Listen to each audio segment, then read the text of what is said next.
নমস্কাৰ বন্ধু বান্ধৱীসকল, Leena home kitchen চেনেললৈ আপোনালোকক স্বাগতম জনাইছোঁ। মই আহিছোঁ আৰু এটি নতুন ভিডিঅ'লৈ আপোনালোকক কিছু কথা দেখাবলৈ আৰু আপোনালোকৰ পৰা কিছু কথা শিকিবলৈ। তেনেহ'লে আহক আমি ভিডিঅ'টো আৰম্ভ কৰোঁ। আজিৰ ভিডিঅ'টো এটা ৰেচিপিৰ ভিডিঅ'। ঘৰত পাচলি নাথাকিলেও আপোনালোকে আলহী আহিলে বিপদত পৰিব নালাগে। আহক তেনেহ'লে আমি পাকঘৰলৈ যাওঁ। এই সহজ সৰল ৰেচিপিটোৰ বাবে লাগিব আমাক ৰুটি লাগিব। হয়, আজি আমি ৰুটিৰে আঞ্জা বনাম।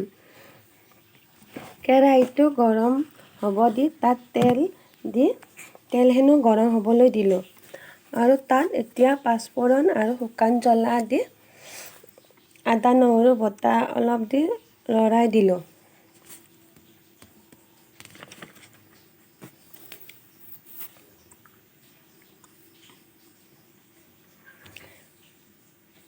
এতিয়া যেতিয়া আদা নহৰু ভজা হৈ যাব তেতিয়া মই তাত পিঁয়াজ দি পিঁয়াজখিনি ভাজিলোঁ।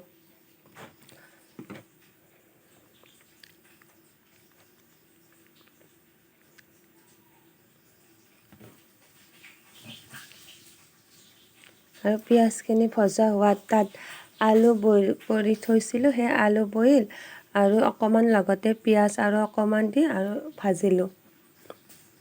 আপোনালোকে বিলাহীও দিব পাৰে। মোৰ ঘৰত আজি বিলাহীয়ে নাই, সেয়েহে মই বিলাহী নিদিলোঁ। এতিয়া আলু পিঁয়াজখিনি অলপ সময় ভাজি ৰুটি এখন কাটি থৈছিলোঁ, সেই ৰুটিখিনি দি দিলোঁ আৰু লগতে এটা জলকীয়াও দিলোঁ।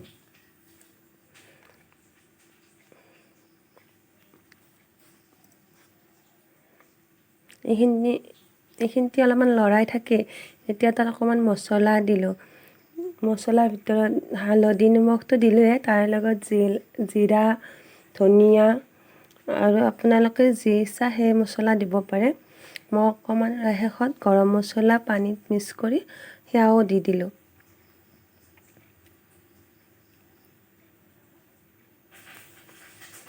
অকণমান ভাজিলোঁ।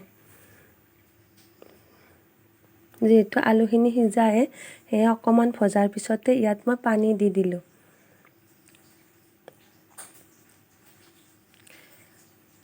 গোটেইখিনি যিহেতু সিজা বস্তু, সেয়ে আপুনি বেছি পানী নিদিলেও হ'ব। পানীখিনি যেতিয়া উতলি অকণমান হৈ যাব,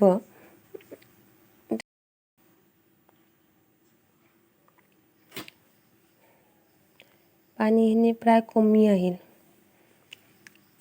এনেদৰে গাঢ় হোৱাত মই ইয়াত নৰসিংহৰ পাত দিলোঁ। ধনিয়া থাকিলে ধনিয়াও দিব পাৰি। যিহেতু এইটো সময়ত ধনিয়া নাপায়, সেয়ে মই ইয়াত নৰসিংহৰ পাতকে দিলোঁ। আপোনালোকক কেতিয়াবা এনেদৰে বনাই খাবচোন আৰু কেনে হয় মোক জনাব।